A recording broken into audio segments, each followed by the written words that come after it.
사무엘 하는 다윗의 죽음으로부터 사울의 죽음으로부터 시작합니다. 그래서 어찌 보면 주인공은 다윗이라 이렇게 할 수 있어요. 근데 오늘 본문을 보면 다윗은 등장하지 않고 다윗의 주변 인물들이 등장합니다. 다윗의 아들 중에 외모하면 빼어놓을 수 없었던 가장 아름답다라고까지 표현되었던 셋째 아들 압살롬이 등장하고요. 그 다음에 그가 내놓는 계략은 사람이 하나님께 물어서 받은 것 같다라고 여길 만한 이스라엘 최고의 모사였던 아히도벨이 등장합니다. 그리고 이런 친구 한 명 있었으면 좋겠다라고 하는 다윗의 친구인데, 우리가 요나단은 많이 아는데 요나단 말고도 다윗의 친구가 있었는데 그의 절친 후세라는 사람이 오늘 등장해요.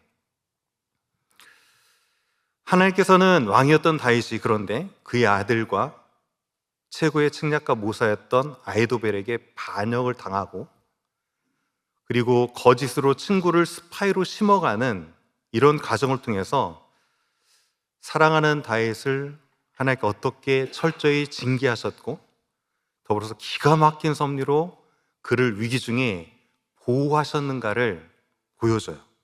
그래서 오늘 말씀은 제목대로 말씀대로 행하신 하나님의 징계와 보호가 어떤 것인가라는 것에 대해서 은혜를 나누기 원합니다. 첫 번째는 이것입니다. 하나님은 사랑하는 자를 징계하십니다. 어떤 자를 징계하신다고요? 사랑하는 자를 징계하세요. 특별히 하나님께서는 사랑하는 자 다윗을 징계하기 위해서 어떻게 하셨냐면 압살롬과 아히도벨의 반란을 이용하셨습니다. 사무엘하 16장 15절 이렇게 오늘 시작하죠. 압살롬과 모든 이스라엘 백성이 예루살렘에 이르고 아히도벨도 그와 함께 이르렀다라고 얘기를 해요. 실은 압살롬은 헤브론에서 반란을 일으켰고요. 그 다음에 이 반란이 1차적으로 성공을 거둬서 오늘 예루살렘으로 입성하고 있는 장면으로 오늘 시작됩니다. 그런데 우리가 압살롬의 반란을 딱 접할 때면 하도 많은 역사 얘기를 알고 있어서 그렇긴 하지만 어떻게 아들이, 그것도 하나님도 선하게 여기고 하나님 인정했던 아버지 다윗을 반역할 수 있을까라는 생각을 한 번쯤은 해보게 됩니다. 물론 압살롬 자신 안에 권력에 대한 욕심이 있었을 수도 있었겠지만 사실 그 모든 이유와 책임이 압살롬에게만 있지 않았고 다윗의 미온적인 태도, 방관하는 태도에 책임이 있다라고도 볼 수 있어요. 자, 사무엘하 스토리를 묵상하시면 잘 아시겠지만 다윗의 첫째 아들이 누구죠? 네, 암논이에요. 암논이 그런데 행한 일이 무엇이냐면 다말, 이복 누이 동생을 성폭행합니다. 이 일을 다윗이 딱 맞이하는 거죠. 그런데 다윗은 이에 대해서 어떤 조치나 어떤 징계나 처벌도 하지 않고 침묵할 수밖에 없었어요. 왜 그랬을까요? 자기가 했던 일 있잖아요. 밧세바를 취했던 이것 때문에 그랬는지는 모르겠지만 그 일에 대해서는 침묵합니다. 무려 2년 동안 모르는 척하면서 내버려 두고요. 그러다 보니까 이 다말의 오빠였던 압살롬이 2년 동안 계획을 세워가지고 누구를 살해해버립니까? 잔치를 바라솔에서 열린 것처럼 해놓고 초대해가지고 어떻게 하죠? 이 암논을 살해해버립니다. 2년 동안에 방치했던 이 일들이 한 사건을 또 떠올리게 만드는데 밧세바를 범한 이후에 다윗은 이를 덮기 위해서 우리아를 죽였죠.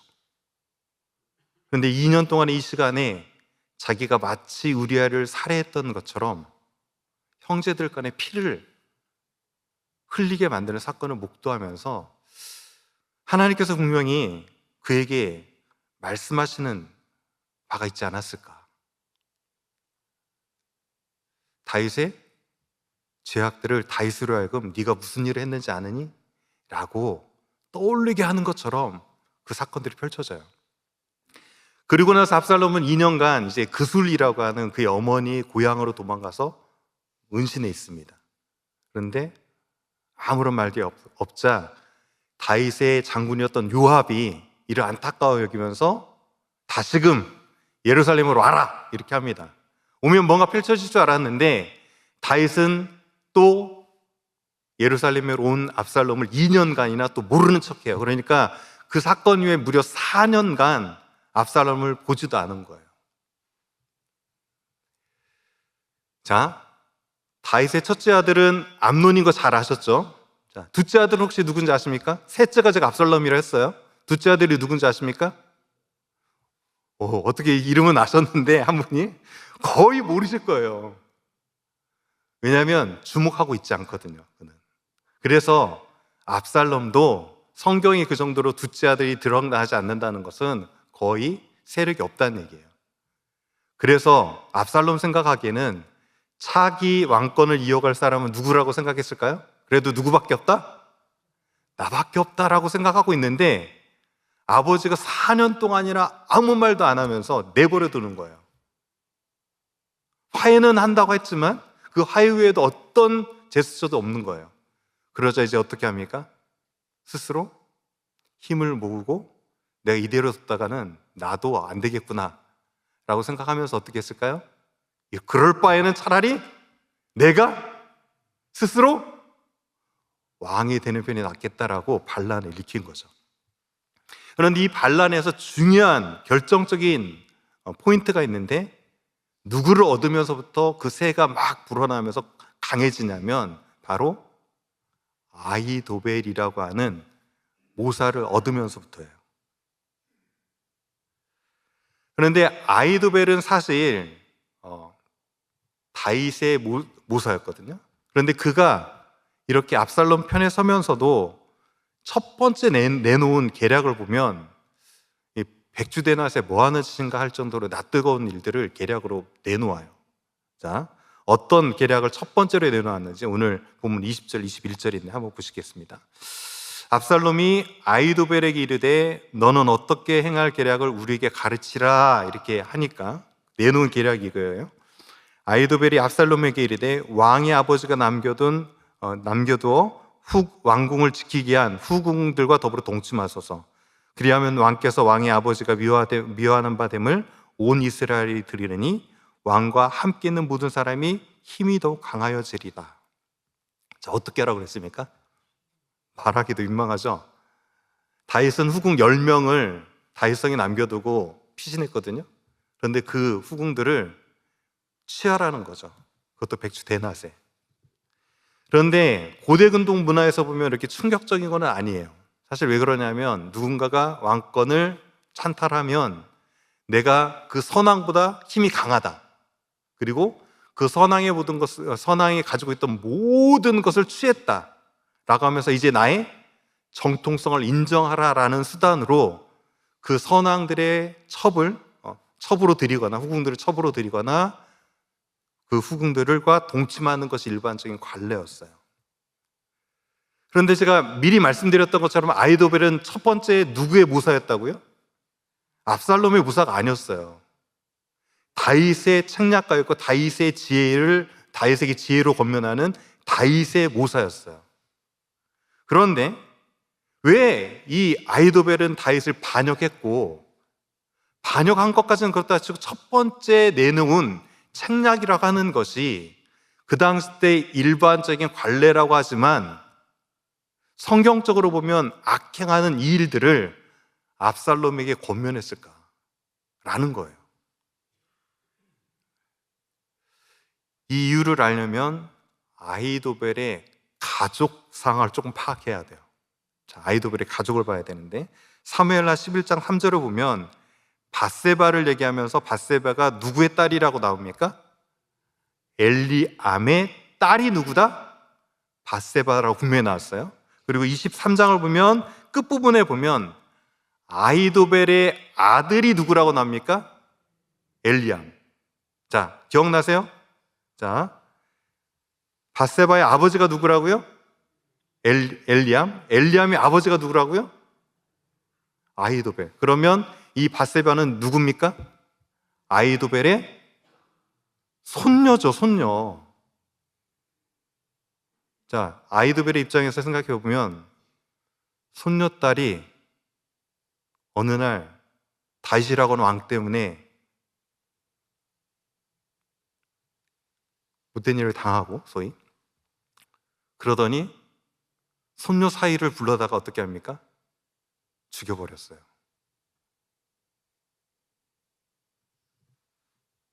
그래서 어떻게 보면 아히도벨 편에서는 다윗은 가정 파괴범 정도밖에 느껴지지 않았을 수 있었습니다.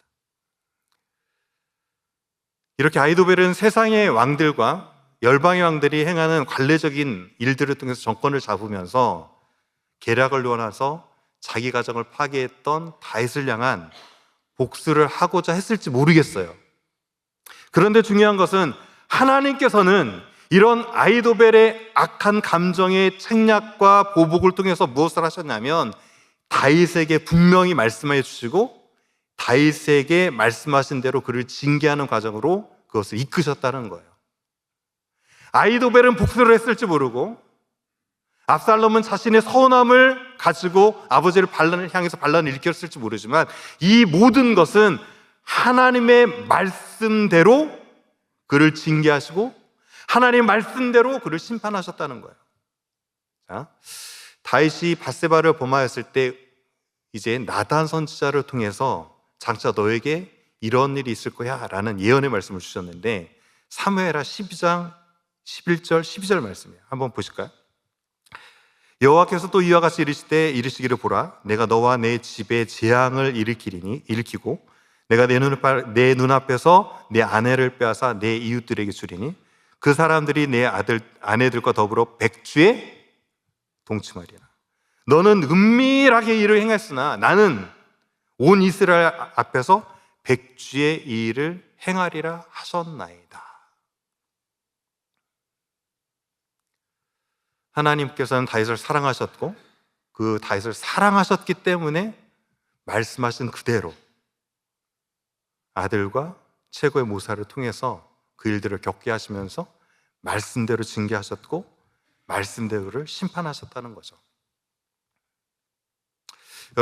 여러분이 어찌 살든지 간에 어떤 징계도 없고 어떤 심판도 없고 잘 사셨으면 좋겠나요? 여러분이 잘못된 길로 가도 하나님께서 내버려 두시고 방관하시고 방조하셨으면 좋겠습니까? 물론 그 징계 또한 심판의 무게나 고통을 보면 그렇게 생각할 수 있죠. 네, 히브리서를 한번 보실까요? 자, 히브리서 12장 중에는 이렇게 얘기합니다. 주께서 그 사랑하시는 자를 징계하시고 그를 받아들이시는 아들마다 채찍질 하십니다. 우리는 때로는 그것이 무거워서 버거워서 아파서 그것이 없었으면 좋겠다 생각할지 모르지만 그것이 너에게 없으면 너희는 아들이 아니고 친아들이 아니고 사생자다라는 말씀을 하고 있는 거죠. 그렇기 때문에 하나님께서는 때로 아프지만 사랑하시는 자를 징계하신다. 아들을 징계하면서 즐기는 아빠는 없을 거고요.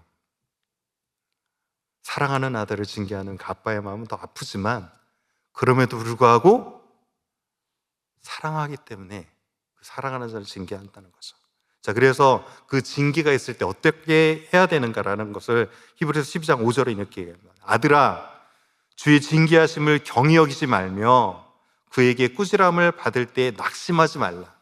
낙심하지 말 것은 왜 그러냐 10절을 보면 자신의 뜻대로 하나님께 징계하실지라도 오직 하나님은 그것을 우리의 유익을 위해서 그의 거룩하심에 참여하게 하신다라고 하시면서 이제 11절에 이렇게 얘기합니다. 11절은 다 같이 한번 읽어볼까요? 11절 무릇 징계가 시작.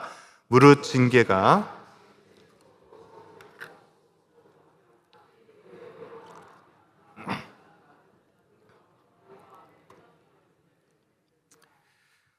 성경도 얘기해요. 그 징계는 무릎 보기에 즐거워 보이지 않고 슬퍼 보인다. 하지만 그로 말미암아서 연단을 받는 자는 의와 평강의 열매를 맺게 되어 있다. 다윗에게 압살롬과 아히도벨의 이런 반란과 반역은 너무나도 아프고 슬픈 것이었지만 어찌 보면 그 시간을 통해서 다윗은 자신의 죄를 깊이 돌아보고 하나님 앞에 회개함으로 더욱더 하나님을 닮아가고 주의 나라를 품을 수 있는 의와 평강의 열매를 맺어갈 수 있었을 것입니다. 여러분, 우리 인생 가운데 고난이 모두 하나님의 징계는 아니에요. 그리고 징계가 꼭 다윗처럼 자신의 죄를 다시금 겪게 하고 복게 하는 것으로 오는 것도 아니에요. 하나님께서 하시는 일들은 우리가 다 알 수 없지만, 그리고 그 징계의 방법도 다 알 수 없지만, 오늘 말씀대로 하나님께서는 사랑하시는 자를 징계하시죠. 그 순간에 낙심하시거나 좌절하지 마시고 인내로 그 연단을 잘 받으셔서 하나님의 소망을 이루어 가실 수 있는 의와 평강의 열매를 맺어갈 수 있는 저와 여러분들 되어지기를 주의 이름으로 간절히 축원드립니다. 자, 그런데 우리가 그런 징계를 받을지라도 낙심하지 말 이유가 있어요. 왜 그러냐면 두 번째 이것인데, 오늘 메시지는 하나님은 택하신 자를 비록 징계하실지라도 어떻게 하신다? 절대로 버리지 않으세요. 자, 다윗의 경우로 보면 다윗은 하나님께 한순간도 그를 놓지 않았어요. 그리고 그를 보호하시기 위해서 이번에는 어떻게 하셨냐면 택하신 다윗을 보호하기 위해서 후세라는 인물을 이용하셔서 그를 보호하세요. 자, 그런데 제가 서두에도 말씀드렸지만 이 후세는 요나단과 더불어서 쌍벽을 이룰 정도로 다윗의 절친이라고 소개하고 있는데, 오늘 읽었던 성경의 본문 부분에서는 이 후세는 다윗 편에 있지 않아요. 물론 큐티 말씀을 가지고 본문을 읽어왔던 분들은 익히 알겠지만, 그 이유를 알겠지만, 아무튼 지금 후세는 누구 편에 있습니까? 누구를 향해서 왕이 만세합니까? 반역자 압살롬을 향해서 왕 만세를 부르면서 내가 당신을 섬기겠습니다라고 지금 하고 있거든요. 자, 그런데 왜 이렇게 다윗의 친구였던 후세는 압살롬 편에 지금 서 있을까요? 그 스토리는 한 장만 건너가서 읽어보면 아시는데, 15장에 보면 다윗이 감람산을 내려와서 이제 맨발로 머리를 풀며 울면서 피난길을 올랐어요. 이 피난길을 올랐다는 것을 알고 이 절친 후세는 어떻게 했냐면 머리를 풀어헤치고 맨발로, 그도 어떻게 보면 맨발로 옷을 찢고 흙을 머리에 뒤집어 쓰고 다윗을 맞으러 갔어요. 그 얘기는 뭐냐면, 친구 다윗아, 나도 너의 심령 헤아려진다. 얼마나 마음이 아프겠니, 슬프겠니. 나도 그것 이상 슬프고 마음이 아프다라는 것으로 동감을 표현하는 것이고, 동감을 표현한 것으로 끝나는 것이 아니라 네가 어디를 가든지 나도 너를 끝까지 따라갈게라는 모습으로 나온 거죠 지금. 근데 다윗이 뭐라고 하냐면 그를 돌려보내요. 어찌 보면 그런데 그 과정 중에 아히도벨이 압살롬 편에 넘어갔다라는 말을 딱 듣자마자 다윗이 한 행동이 있는데, 하나의 기도했거든요. 아히도벨의 책략이 어리석게 하여 주세요라고 딱 기도했는데, 그 기도가 끝나자마자 누가 왔냐면 후세가 왔어요. 사실 후세가 맞으러 온 거예요. 그래서 어찌 보면 하나님께서 그 기도의 응답으로 붙여준 게 후세인가? 라는 생각을 할 수 있지만, 일반적으로 그냥 생각하기에는 한 명이 아쉬울 때거든요. 지금 자기에게 힘이 되어줄 사람이 한 명도 아쉬울 판에 그를 다시 돌려보는 장면이 이렇게 등장하는데, 15장 33절이에요. 다윗이 그에게 이르되 내가 만일 나와 함께 나아가면 오히려 내게 누가 끼쳐질 거다. 넌 나와 함께하면 오히려 누가 되고, 그러니까 너는 성읍으로 돌아가서 압살롬에게 말하기를 왕이여 내가 왕의 종인이다. 전에 내가 왕의 아버지의 종이었더니 이제 내가 왕의 종인이다 하면 내가 나를 위해서 아히도벨의 모략을 피하게 할게 될 것이다 라는 얘기를 해요. 그러니까 돌아가라는 거죠. 한마디로, 어렵게 표현되죠. 한마디로 가서 뭐 하라는 거죠? 나를 위해서 스파이가 돼달라는 거예요. 자, 그런데 다윗의 입장에 봐서도 쉽지는 않은 부분이에요. 거짓으로 자신을 반역했던 압살롬 아들에게 가서 스파이 노릇을 하라는 것은 친구를 어떻게 해요? 잘못하면 사지로 무는 꼴이 될 수도 있고, 이 후세 입장에서 봐도 다윗까지는 어떻게 해보겠는데 그 절친 다윗을 배반했던 압살롬에게 가서 마음을 딱 숨기고 정보를 빼가지고 다윗에 주는 것, 웬만한 충성심과 웬만한 우정 아니면 후세에게도 쉽지 않은 일이에요. 여러분 같으면 가능할 것 같아요? 그렇게 부탁을 하고 그 부탁을 따라서 가는 것. 그런데 하나님께서는 이 후세에게 특별한 우정심과 충성심을 주어서 그렇게 합니다. 그런데 사실 이것은 후세의 우정심과 충성심이라기보다도 다윗을 보호하시기 위한 하나님의 기가 막힌 섭리예요. 자, 훗날 실질적으로 아히도벨도 모략을 내놓고 압살롬의 권면에 따라서 후세도 모략을 내놓거든요. 근데 그 결과만 한번 보면 이렇게 돼 있어요.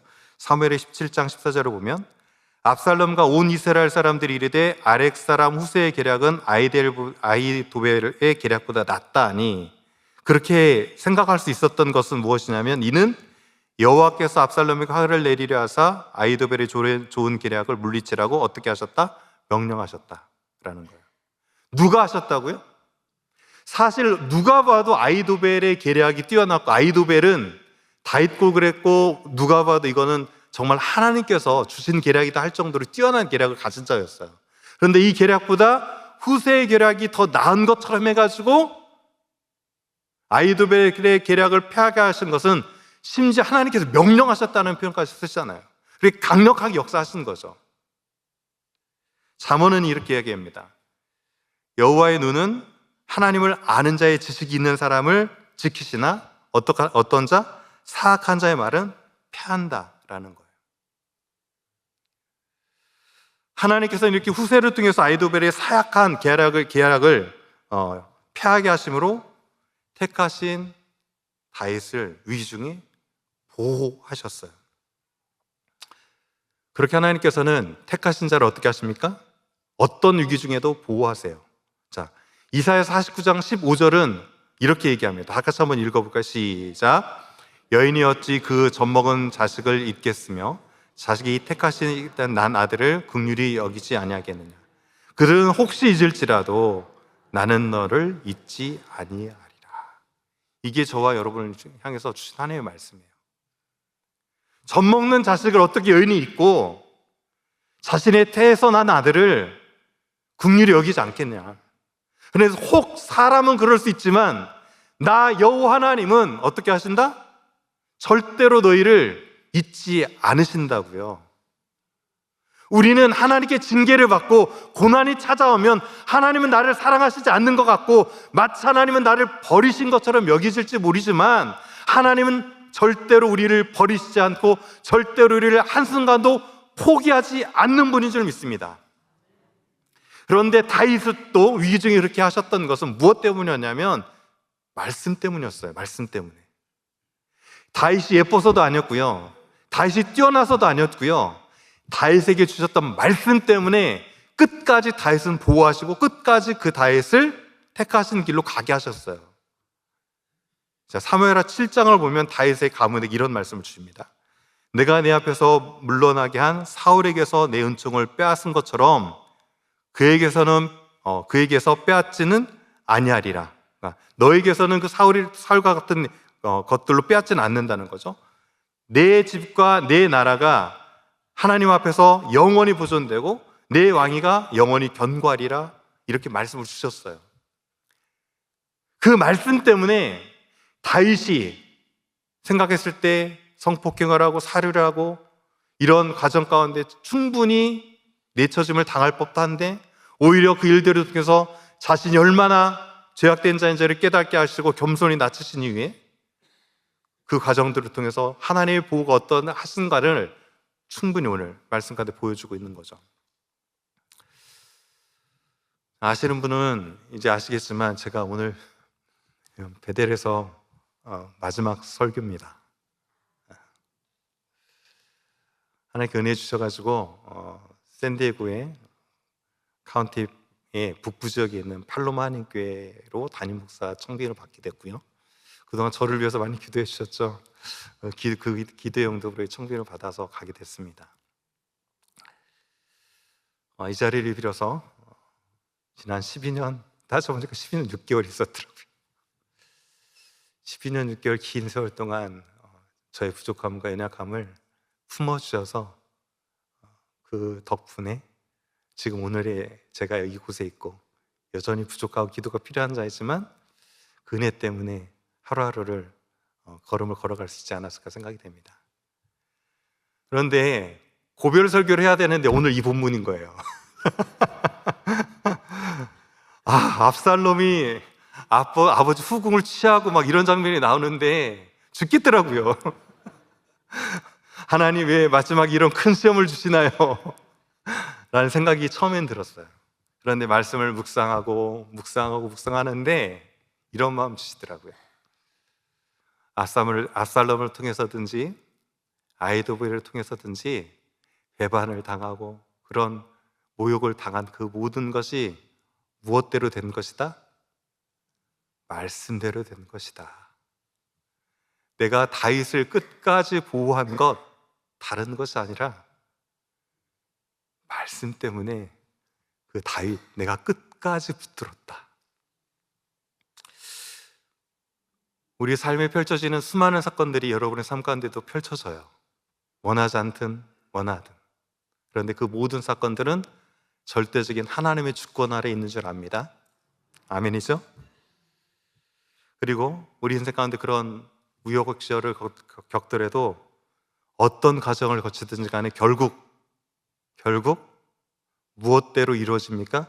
믿는 자들은 말씀대로 이루어져요. 제가 여기서 세세하게 다 간증할 수는 없지만, 그리고 이번에 가게 되는 과정도 세세하게 다 말씀드릴 수 없지만, 하나님께서 기도한 대로, 약속의 말씀으로 주신 대로 제 삶 가운데도 함께 하셔서 딱 떠서 그 자리를 딱 옮겨 놓으시더라고요. 연약한 인생, 그러기에 우리가 붙들고 살아갈 것은 무엇밖에 없습니까?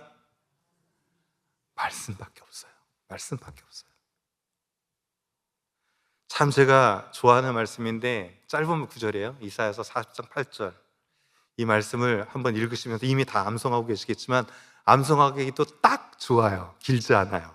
한번 읽으시면서 이 말씀이 오늘 저희 마음까지 좀 새겨졌으면 좋겠는데, 다 같이 한번 이사야 40장 8절 말씀 한번 읽어볼까요? 시작. 풀은 마르고 꽃은 시드나 우리 하나님의 말씀은 영원히 서리라 하라. 아멘. 우리 인생 같은 풀 같은 우리 인생은 시들고, 우리 영화도 꽃과 같이 떨어질지라도 무엇은 영원히 선다고요? 하나님의 말씀만큼은 영원합니다. 제가 제 얘기 잠깐 해도 되죠? 이번에 결혼 25주년을 맞이해서 반지 하나를 이렇게 했어요, 와이프하고. 근데 겉은 금은 아니고 은이고요, 가운데는 금이에요. 근데 금인데 14K예요. 근데 이제 이 반지를 하고 온천을 딱 들어가지 않았겠어요? 유황 온천을. 근데 어떻게 됐을까요? 은은 들어가는 순간 확 변해가지고 보라색처럼 변해버리더라고요. 근데 금은 어떻게 됐을까요? 14K임에도 불구하고 변하지 않고 그대로 있더라고요. 그래서 금이 좋다고 하는구나 라고 제가 속으로 생각했어요. 그런데 그렇게 변하지 않는 금도 세월 앞에는 무뎌지고 낡아지고 후패해집니다. 여러분이 이 땅을 살면서 금처럼 여기는 것도 세월 앞에서는 낡아지고 떨어지고 후패해지는 것이 당연해요. 베델의 성도 여러분, 말씀 붙들고 주님과 동행하면서 신앙생활 하시기를 간절히 소원합니다. 저를 위해서 기도해 주실 때도 말씀 붙들고 성도들을 먹이고 말씀으로 치면서 잘 목양할 수 있도록 기도해 주세요. 말씀밖에 없는 줄 믿습니다. 말씀대로 살아가실 수 있기를 축원드립니다. 그래서 옆에 분과 이렇게 마지막으로 한번 인사해 볼까요? 말씀대로 삽시다. 한번 이렇게 인사해 봅시다.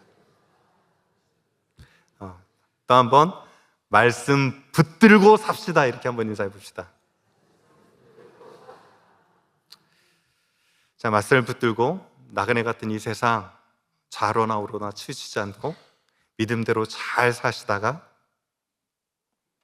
저 천국에서 다시금 만나실 수 있기를 주의 이름으로 간절히 축원드립니다.